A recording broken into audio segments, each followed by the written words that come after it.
Boa noite a todos. É uma honra e um prazer fazer aqui o nosso primeiro debate da nossa gestão, a nova gestão da Associação dos Advogados Trabalhistas de São Paulo, cujo presidente é o doutor Horácio Conde, que não pôde estar aqui hoje, mas deseja a todos um excelente evento. E hoje nós estamos com mais de 233.500 mil mortos no Brasil. Estamos há quase um ano, ou mais de um ano, da pandemia. Estamos num momento, infelizmente, ainda de muitas tristezas, de muitas perdas, mas temos aí o início de uma vacinação contra essa doença terrível, a Covid-19, e seguramente isso nos faz pensar em muitos aspectos das nossas vidas, evidentemente, e como aqui nós estamos e vamos falar sobre o direito do trabalho, as relações de trabalho, né, e evidentemente não fica só nisso, mas basicamente falaremos aqui sobre as relações de trabalho e a vacinação. E então idealizamos essa conversa, né, chamamos de debate, mas uma conversa, e nós intitulamos esse debate porque nos pareceu que esse realmente é um tema e que se tornou controvertido por essa questão. A tutela da saúde coletiva se sobrepõe ao direito individual do trabalhador. É possível ao trabalhador se recusar à vacinação? Essa é uma questão que inicialmente parece muito simples, porque essa pergunta é claro que não, todos nós devemos estar vacinados, me parece que, se não deveria ser um senso comum, porque realmente é uma doença devastadora. E os números, não só de mortos, mas como doentes afetados, nos mostram isso. Mas há questões além dessa, que são questões que envolvem a coletividade e o interesse, a personalidade do indivíduo. Então, sobre essas questões, mais ou menos sobre essas questões, nós iniciamos o debate aqui, a conversa, né? E então, eu gostaria de agradecer a todos os convidados que estão aqui, porque todos prontamente atenderam o nosso convite. Estamos aqui com colegas, com juristas, com magistrados, todos graciosamente aceitaram o nosso convite. Doutora Patrícia Maeda, uma querida e juíza do trabalho, jurista, escritora de um livro lindo que eu... Sororidade, lindo esse livro. Doutora Patrícia, com a palavra. Muito obrigada, querida Isabel. Bom, boa noite a todas as pessoas que nos acompanham pelas redes sociais da Associação dos Advogados Trabalhistas de São Paulo e a todos que participam deste debate, né? É uma honra e alegria estar aqui com vocês essa noite e aproveito para parabenizar, né, a AT, né, na pessoa da vice-presidenta Isabel Tormes, né, pela promoção desse importante, né, diálogo.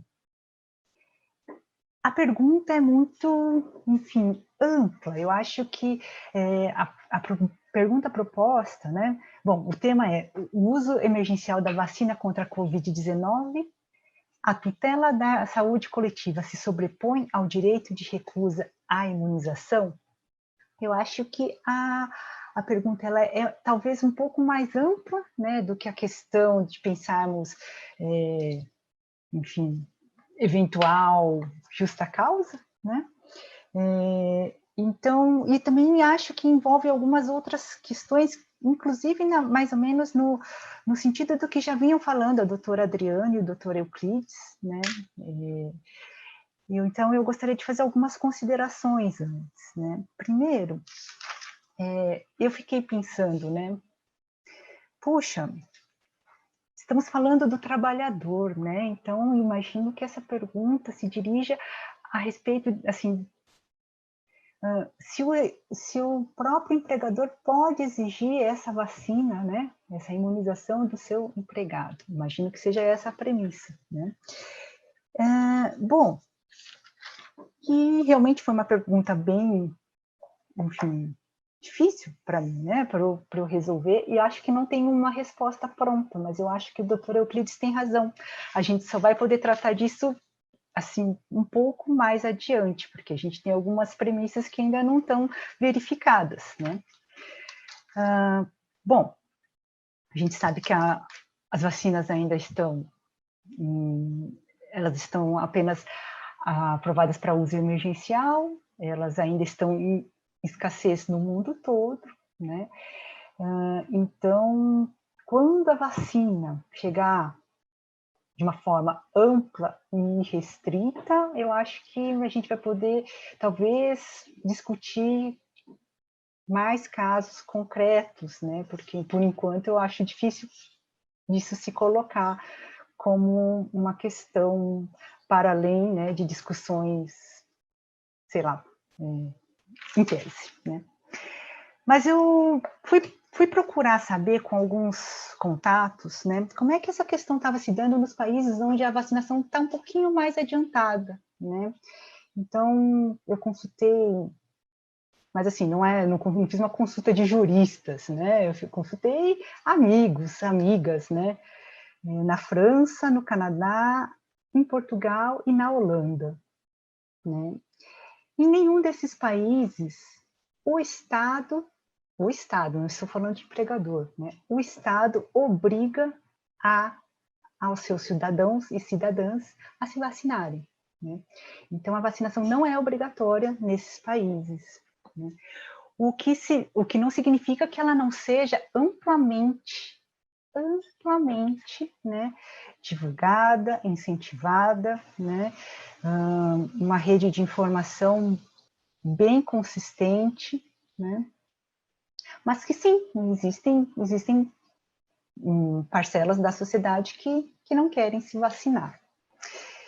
E como esses países têm lidado com isso? Com mais informação, né? Com mais informação.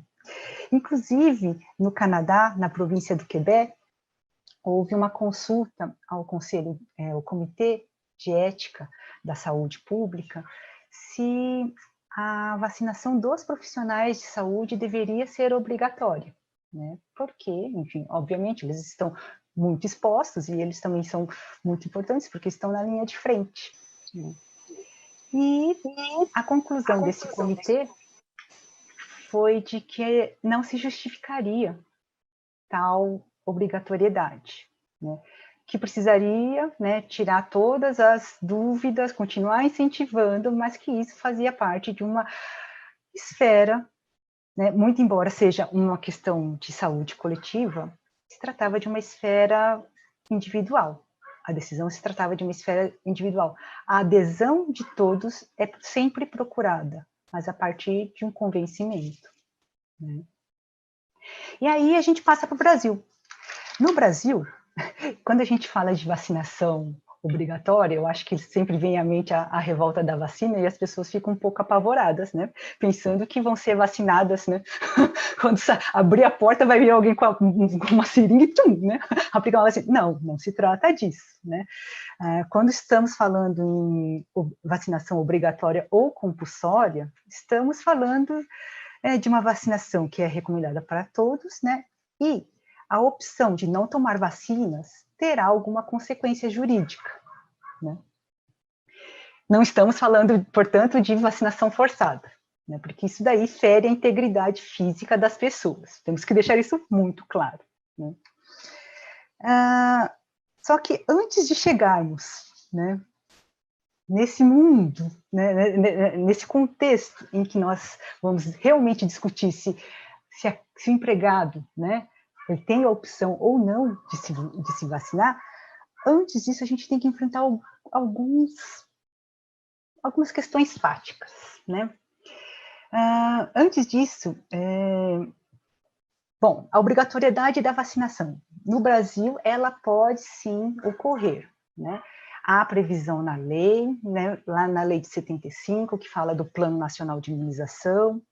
Há também previsão na lei que foi promulgada por ocasião do advento da própria pandemia, né, em fevereiro de 2020. Então, há previsão de se adotar como uma medida, né, a vacinação obrigatória, não forçada, né? E o STF, né, já se pronunciou a respeito, né, da constitucionalidade, né, da obrigatoriedade da vacina, e isso não feriria, enfim, direito individual, se tratando de convicções filosóficas, né? Obviamente, se as pessoas têm alguma contraindicação médica, elas não podem ser obrigadas, né? Elas não podem sofrer consequências jurídicas se não há uma indicação, né, para que tomem a vacina. Por exemplo, gestantes, lactantes, enfim, pessoas que possuem algum tipo de sensibilidade ou alergia, enfim, né, aos componentes da vacina. Outra coisa que acho que é importante a gente falar também aqui é que a gente está falando em uso emergencial, mas o uso emergencial não significa que é um uso experimental, né? Não é, a gente não está sendo cobaia. As vacinas já foram testadas, né? Elas estão em um processo, né, que é normalmente muito demorado de regulamentação e, claro, ainda ela é provisória, né? Essa aprovação ainda é provisória, ela pode ser revertida, mas obviamente a Anvisa, né, só liberou aquelas que têm uma segurança para ser aplicada, né? Então ele tem um nível de segurança e isso é feito por lotes, enfim. Acho que a gente pode usar esse canal também para levar algum esclarecimento, né? Porque são tantas fake news. Aliás, Isabel, sabe que sobre fake news a respeito de vacinas, uma pesquisa da Unicamp com a Universidade de Berkeley, né, da Califórnia, verificou 158 vídeos no YouTube, com mais de 10 mil visualizações, né, veiculando fake news a respeito de vacinas. Então, toda boa informação que a gente puder levar, eu acho que faz parte da nossa obrigação também, né?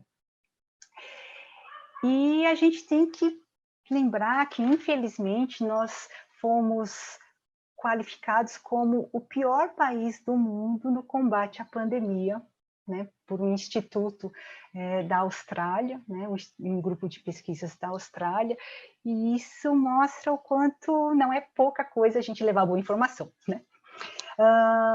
E também, né, outro problema que nós temos que enfrentar é que, se a gente continuar nesse ritmo de vacinação, nós vamos levar 4 anos para imunizar toda a nossa população. Então, antes da gente se preocupar, né, como juristas, né, com essas consequências da recusa do trabalhador, nós, como cidadãs e cidadãos, temos que exigir, né, providências para que a imunização seja, enfim, promovida pelo Estado, né? Bom, o empregador tem o dever, né, de zelar pelo meio ambiente do trabalho saudável, né?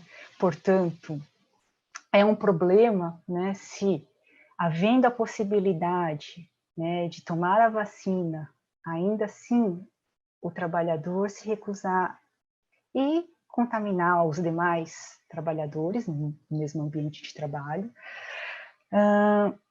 E, de fato, eu acho que dessa responsabilidade o empregador não tem como se afastar, né, porque isso está previsto na Constituição Federal, na CLT, nas NRs. O empregador tem o dever de zelar pelo meio ambiente de trabalho. Bom, então, se o empregado não tiver uma contraindicação e se recusar, depois de uma longa reflexão e de discussão com o querido amigo, eu chego à conclusão de que, em princípio, o que resta à empresa é o seu direito, neste caso, de suspender o contrato de trabalho. Não de aplicar uma penalidade, porque a gente também precisa superar essa ideia de que o empregador ele tem essa posição de Estado, né, perante o trabalhar, né? Por que ele aplica a penalidade? Mas eu acho que sobre isso tem pessoas que vão poder falar com mais propriedade, né? E o que mais que eu tinha anotado aqui? Bom, eu tinha... bom, as contraindicações... Enfim, eu acho que outra coisa, né? A sociedade civil tem se mobilizado, eu acho que a sociedade civil também tem sua responsabilidade, né? Inclusive tem um novo movimento aí, Unidos pela Vacina, que foi promovido pela Luísa Trajano, né? Do Grupo Mulheres do Brasil, e mostra, assim, é um movimento, né, suprapartidário, né, com engajamento político, mas suprapartidário, e que pensa em levar esse debate público, né, para realmente desmitificar, né, todas essas falsas notícias, né. Tá. Então, sobre a nota do Ministério Público, a última coisa que eu gostaria de falar é o seguinte, é que quando a gente faz todo esse cálculo, né, se o trabalhador não tomar vacina, a gente vai aplicar advertência, depois suspensão, depois etc, etc. Realmente, eu acho que a gente precisa pensar que a empresa não é o Estado, não é a empresa que vai fazer o papel do Estado de cobrar a vacina do trabalhador, né? Se a vacina for obrigatória, eu acho que cabe ao Estado exigir dele. O que o empregador vai poder fazer, em princípio, vai ser não permitir a entrada dele no local de trabalho. Essa é a minha opinião. Mas é claro, isso no estado atual da arte, né? Enfim, vamos ver quais serão os desdobramentos. Há muita água para rolar ainda. Muito obrigada pela escuta, né? Pelo espaço de debate e, enfim, e aguardo as outras falas com ansiedade. Obrigada. Obrigada, doutora Patrícia. A vontade que temos aqui é cada fala fazer perguntas em relação a elas, porque vem aqui à mente tantos outros aspectos. Nós falamos aqui em informações ou desinformações, em compulsoriedade, obrigação, estar ou não, forçado ou não o uso da vacina, né? Me parece que não, né? Mas é obrigatório. Em fake news, em retrocesso, enfim, uma série aqui de questões que foram levantadas. Eu passo a palavra, então, para a doutora Valdete, que nos dá a honra, a doutora Valdete Souto Severo, que é juíza, jurista, escritora, e tanto nos honra com as suas falas sempre. Obrigada, Isabel. Aliás, obrigada pelo convite. É para mim uma honra estar aqui entre vocês para discutir esse tema. E até vou começar a minha fala com um exemplo, ou com a fala final do Jorge, que me antecedeu. Porque eu quero convidar vocês a tentar refletir sobre esse tema de uma perspectiva diferente. Inicialmente, pensando a própria questão da justa causa. O Jorge, em razão do exemplo da Adriana, falou que seria um absurdo, um abuso de direito, o empregador proibir seus empregados de se vacinarem. Mas a questão que eu acho que a gente precisa refletir, já que o tema da possibilidade de impingir a um empregado o horror que é a despedida, sobretudo uma despedida por justa causa, em razão da ausência de vacinação, já que é isso que nós estamos discutindo aqui, eu queria convidá-los a refletir o quanto esse instituto em si é inconstitucional e absolutamente inadequado para uma sociedade que tem uma Constituição como a nossa há 32 anos. Porque se esse empregador simplesmente proibir seus empregados ou incentivar seus empregados a não se vacinarem, nada acontecerá com ele. Ainda que esses empregados queiram rescindir o contrato, alegando rescisão indireta e, portanto, prática de justa causa pelo empregador na forma do 483, isso não significaria absolutamente penalidade nenhuma para esse empregador. Simplesmente porque a justa causa do empregador, dentro do nosso ordenamento jurídico, tem como único e exclusivo efeito dar-lhe o tempo do processo para discutir a existência ou não da agressão, eventualmente por ele cometida contra o empregado ou a empregada, e, portanto, ganhar esse tempo ou para convencer o Estado de que nada fez, ou para pagar as mesas do procedimento judicial. Ou seja, nós temos uma disciplina de justa causa que penaliza apenas uma das partes do contrato, que é insustentável, inclusive, da perspectiva civilista da visão que nós temos da relação de trabalho como um contrato. Portanto, o que nós precisávamos estar discutindo aqui é a impossibilidade de aplicação de justa causa em qualquer situação, por ser uma norma absolutamente contrária ao que diz a Constituição da República. Ao contrário disso, o que a gente vê acontecer, aliás, já aconteceu com a reforma trabalhista de 2017 e vem se aprofundando, o que a gente vê acontecer é o alargamento das hipóteses de justa causa. E é por isso que, para mim, sinceramente, causa muito espanto e acho que tem um significado simbólico muito forte que, tão logo o evento da vacinação tenha se tornado uma realidade, que, como já disse a Patrícia, uma realidade que ainda, e o Euclides também referiu isso, não é sequer alcançável a esses empregados, a maioria dos quais não está em grupos de risco, e, portanto, eles não têm nem a possibilidade de se vacinarem querendo, ao contrário, estão com seus corpos expostos nos ambientes de trabalho, porque muitas das empresas, ao contrário daquelas referidas pelo Euclides, não cessaram as suas atividades. Certamente o exemplo que ele deu não foi de Porto Alegre, porque Porto Alegre, infelizmente, nós elegemos um prefeito que em momento algum decretou um lockdown e efetivamente protegeu a vida de quem depende do trabalho para sobreviver. O fato é que essas pessoas seguem expostas e não têm a possibilidade de se vacinar. Portanto, é muito simbólico e sintomático. E eu divido com vocês isso porque, na verdade, para mim, é realmente uma questão fundamental de todos que atuam no mundo do trabalho que precisa ser considerada.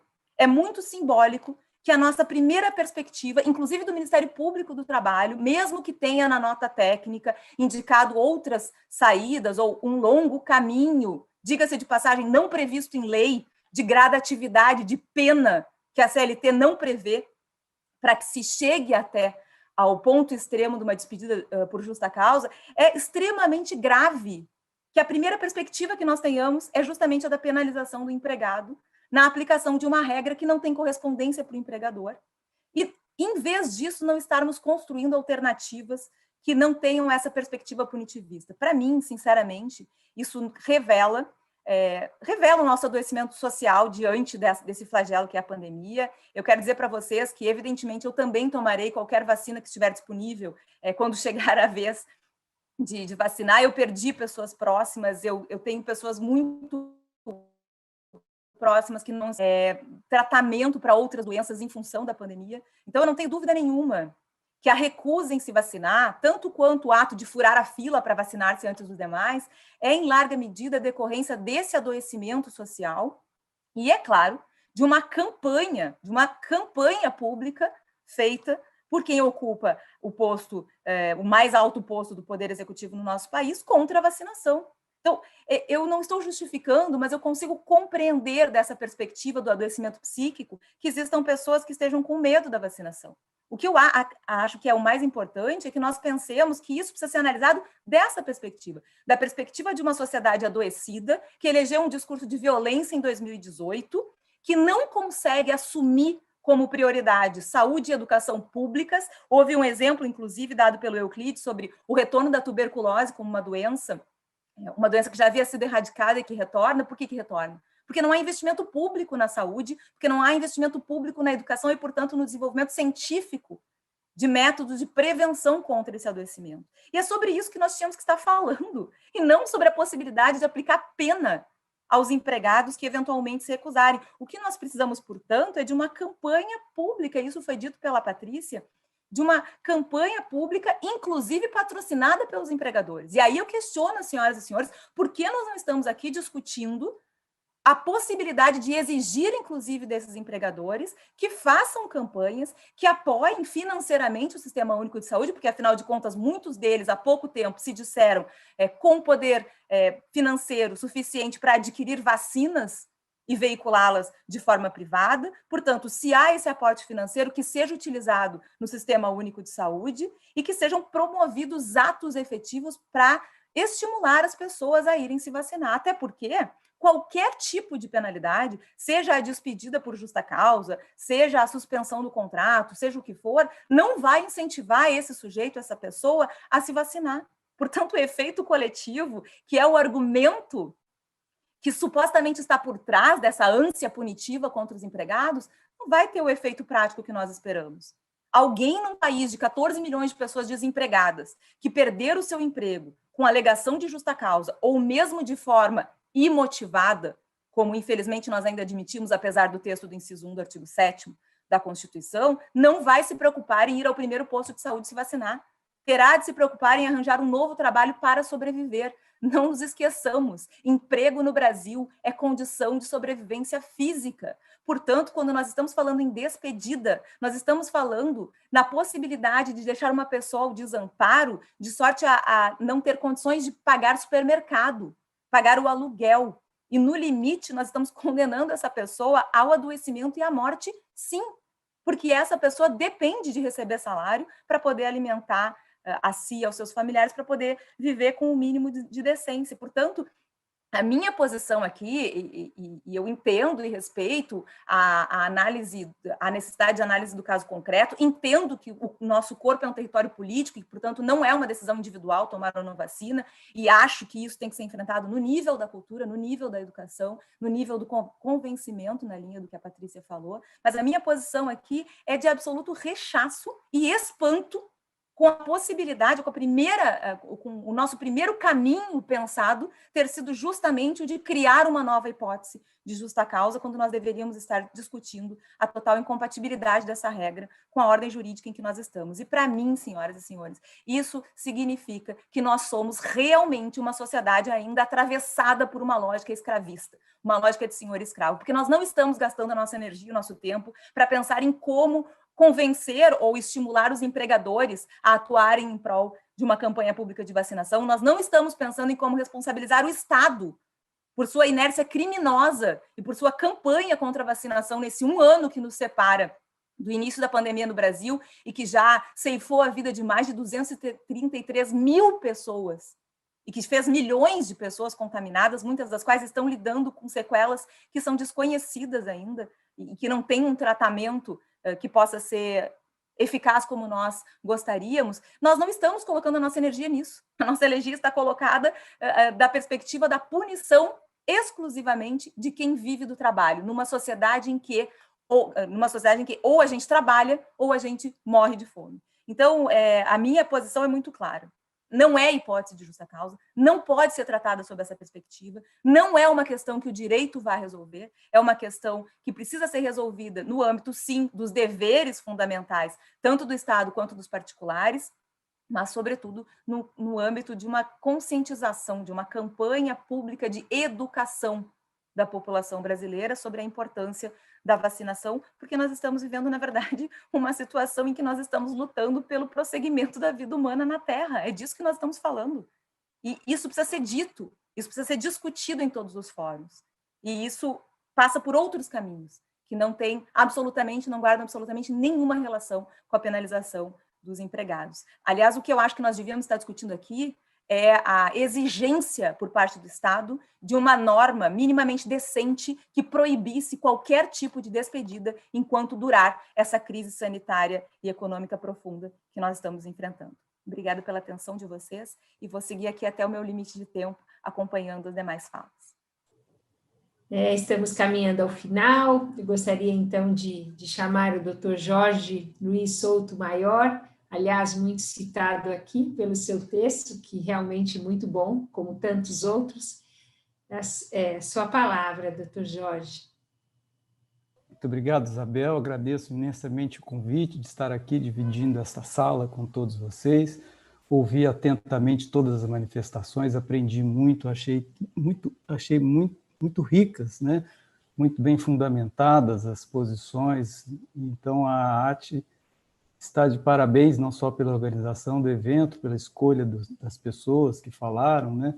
Enfim, foi uma noite aqui de aprendizado, de reflexão. O tema é muito complexo, o tema é difícil, efetivamente. Isso foi refletido nas falas, né? E ninguém, como se diz, tem a verdade sobre esse assunto. Nós estamos refletindo a respeito dele e eu vou também, claro, rapidamente tentar expor a minha ideia, né, a respeito.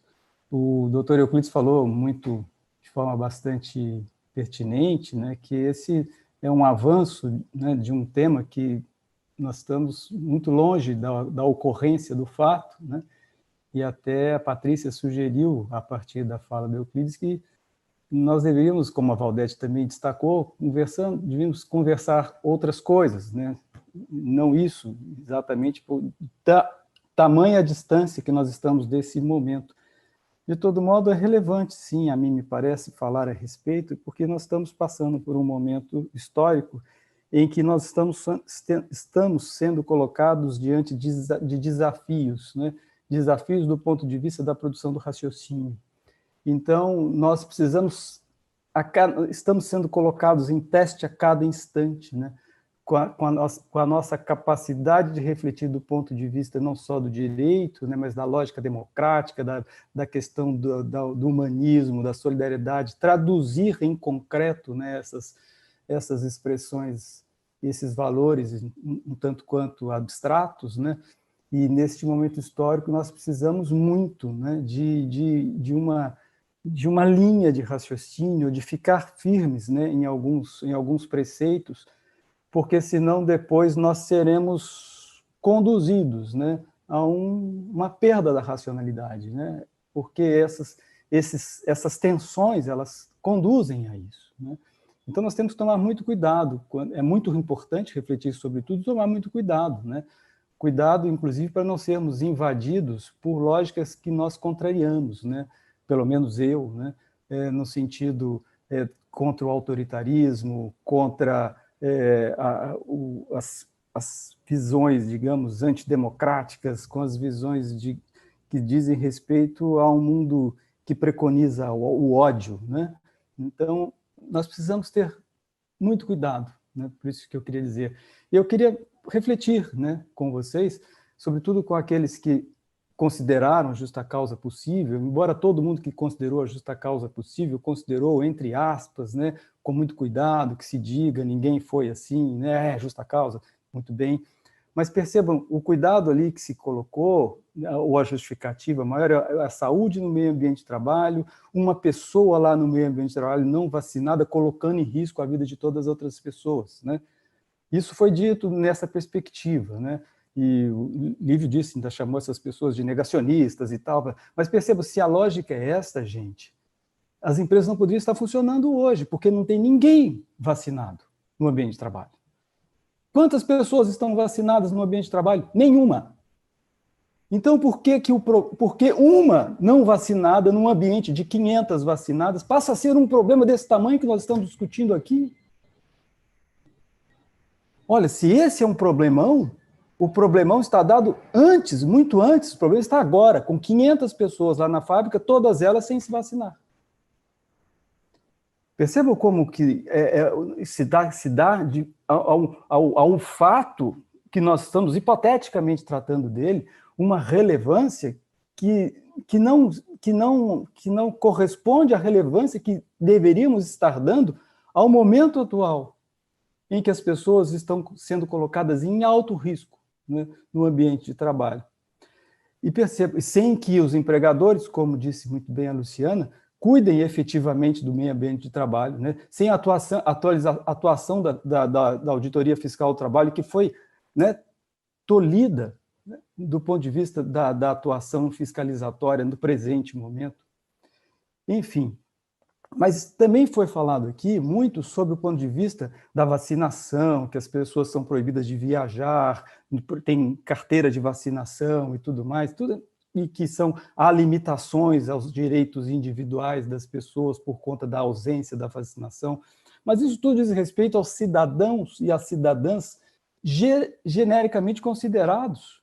Atinge ao trabalhador, atinge ao empresário, atinge ao magistrado, atinge ao advogado, atinge a todas as pessoas, aos cidadãos. Ninguém pode viajar para a França, é ninguém, né? Estão dizendo aqui que se exigir vacinação, mas é ninguém. E nós, quando falamos nesse aspecto específico do empregador, cuidando do meio ambiente de trabalho, pode dispensar o trabalhador por justa causa, né?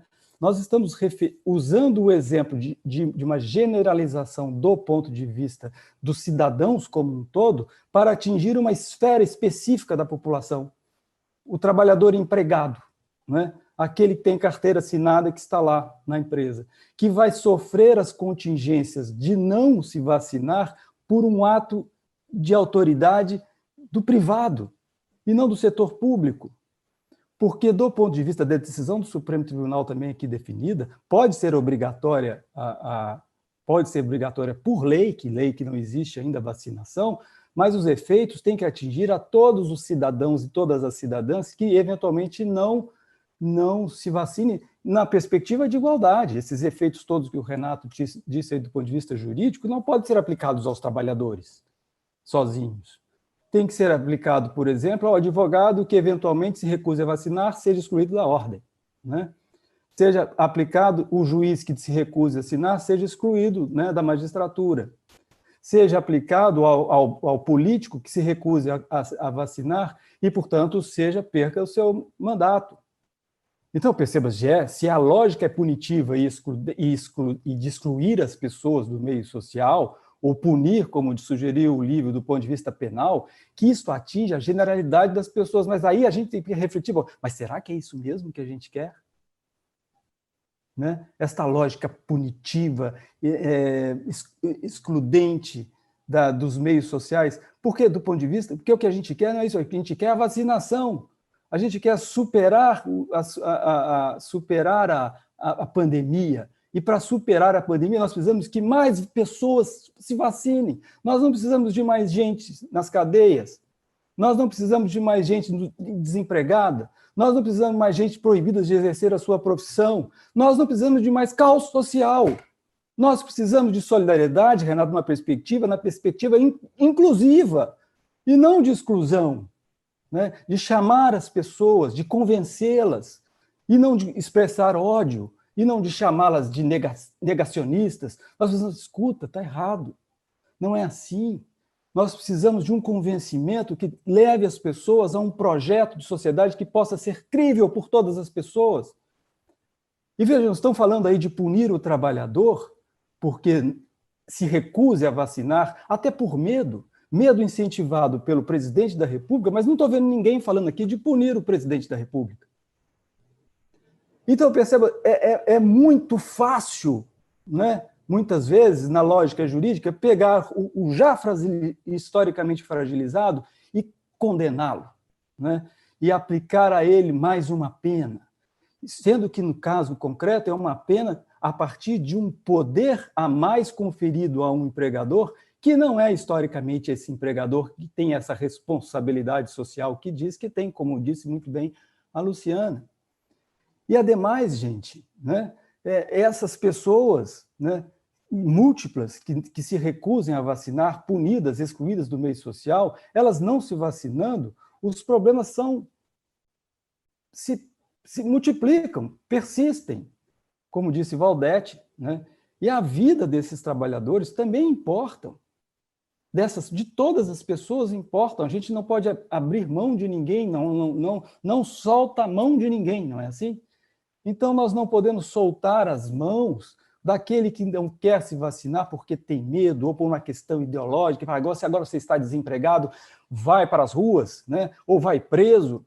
Não, porque ela vai morrer e vai matar mais alguém, porque ela não vai se vacinar, né? Ela não tem condições de sobrevivência depois daquilo. E nós estamos aqui aplicando uma norma jurídica, e percebe, nem há norma jurídica, o 482 não tem nenhuma possibilidade, me desculpe, o Renato forçou todas as barras aí para inventar uma configuração de justa causa na perspectiva de uma recusa de vacinação, né? Mas que não é uma solução para o problema, essa que é a questão, né? Nós estamos reproduzindo o problema, reproduzindo uma lógica que nós devemos ser contra. Lógicas arbitrárias, lógicas impositivas e lógicas punitivas. Então, e a vacinação, a revolta da vacina, né? Se vocês aqui também citarem, em 1904, foi exatamente provocada por uma tentativa do governo de impor a vacina de forma obrigatória, invadindo as casas das pessoas e obrigando as pessoas a se vacinarem.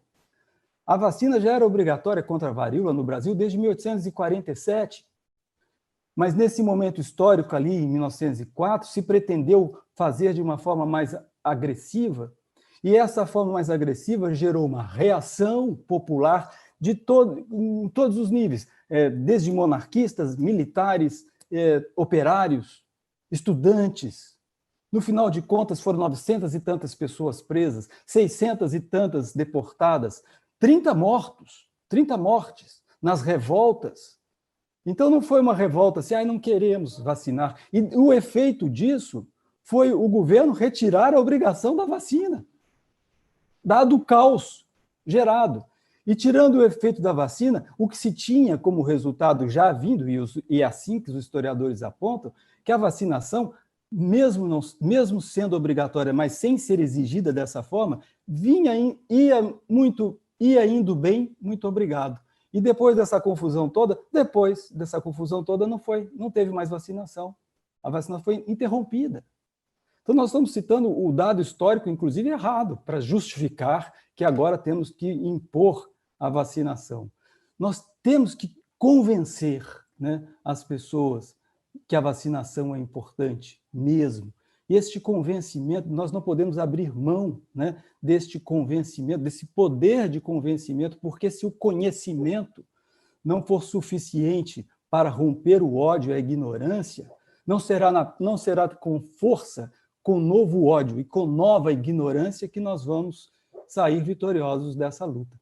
Assim penso. Muito obrigado. Muito obrigada, doutor Jorge. Eu sempre o ouço com tanta atenção que até perco o fôlego. É muito bom ouvi-lo sempre. Num país onde a grande parte da população sequer entende o que é um resultado de um exame, se é reagente ou não reagente, a grande parte da população diante de um teste da Covid, ela tem semanas de espera do resultado, enquanto uma pequena parte tem o seu resultado após 24 horas, realmente é uma situação bastante difícil. Muito obrigada pelas suas considerações. Muito obrigada a todos mais uma vez. De coração, agradeço muito a fala de todos, muito enriquecedor para todos que certamente que estão nos ouvindo, para mim em especial, muito. E vidas importam, efetivamente vidas importam, vacinação para todos, conscientização acima de tudo. Muito obrigada e uma boa noite. Parabéns, Bel e Diego.